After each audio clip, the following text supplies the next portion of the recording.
According to CNN, CBC, and other media reports, the Canadian government has not invited Indian Prime Minister Modi to attend the G7 summit, which is a rare move. To counter China, Western countries have long promoted India as a replacement for China as the new world factory, and Modi has frequently enjoyed the honor of strategizing with leaders of Western industrial powers during his tenure. This is extremely important for Modi, who loves to boast and show off. Moreover, India was recently defeated by Pakistan in a border conflict, suffering heavy losses and becoming a global laughingstock. To cover up the failure, BJP media frantically produced fake news, claiming India's victory. The Indian government banned numerous YouTube channels and X accounts, and this channel was unfortunately targeted and blocked by the Indian government. From YouTube's back-end data, my Indian audience has indeed significantly decreased. However, since they accounted for only a small portion of my channel's viewership, the impact on me is minimal. Those YouTube and X influencers who rely on Indian traffic have truly faced a disaster.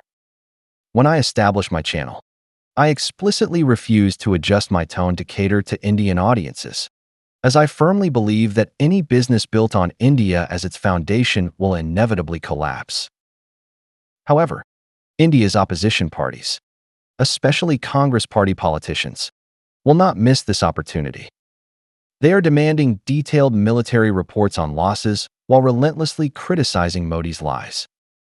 Recently, the notorious fraudulent organization ISRO launched a satellite to divert public attention and create an image of India's strength.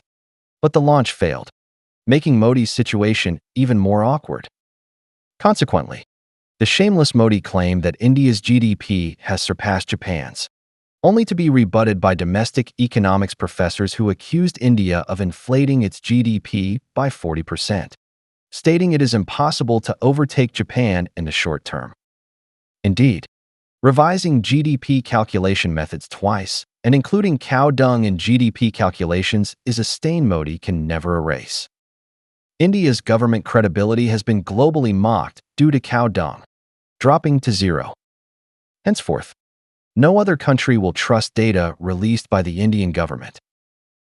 At this desperate moment, if Modi could receive an invitation from Canada to attend the G7, he could boast domestically about the greatness of the Bharat Empire, claiming parity with Western industrial powers and international recognition.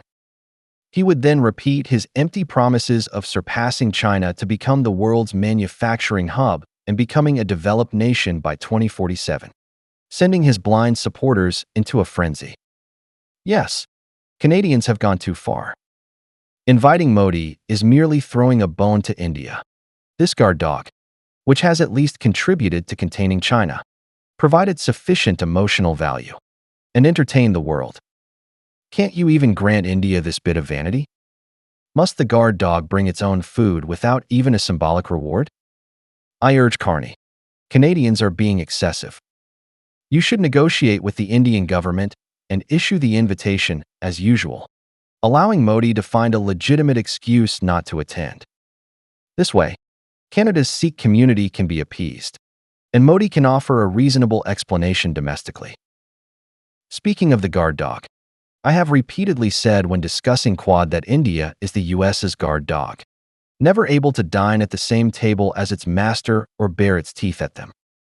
When US media mocked Modi for fabricating war achievements to cover up defeat, Modi's mouthpieces like Paki Sharma released numerous videos ridiculing the US, even claiming to have shot down an F-16.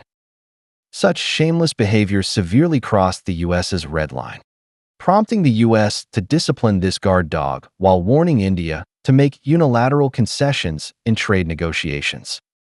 Thus, Canada's decision not to invite Modi this time is likely at the US's behest. If Modi quickly kneels to Trump, he might still secure an entry ticket. As for China, it naturally received no invitation either. How could the leaders of the 7 Western industrial nations, sitting together to discuss the global landscape and plan a new order, invite China, their potential adversary? But Chinese people don't care, as the combined industrial output of these 7 nations is less than China's, and their new energy industries are collectively weaker than China's.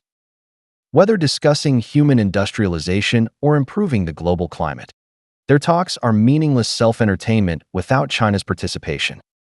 As a Chinese person, boasting about China's strength is standard practice. However, I want to remind Indians that Western nations became wealthy by plundering other countries with their powerful military might after the Industrial Revolution. To befriend these wolves, you must have strength. If you are a tiger or lion, you will earn their respect without attending their meetings. If you are a dog mingling with them, they will eat you when hungry. India is now a guard dog that has lost its value. It not only fails to threaten China, but cannot even intimidate Pakistan or block China's corridor to the Middle East. More importantly, India dares to bare its teeth at its U.S. master, losing even its role of providing emotional value. It is time for the Western wolves to put India on the menu. The most urgent task for Modi's government is to restore its emotional value to Western nations, make significant trade concessions to the U.S., and completely submit to Trump.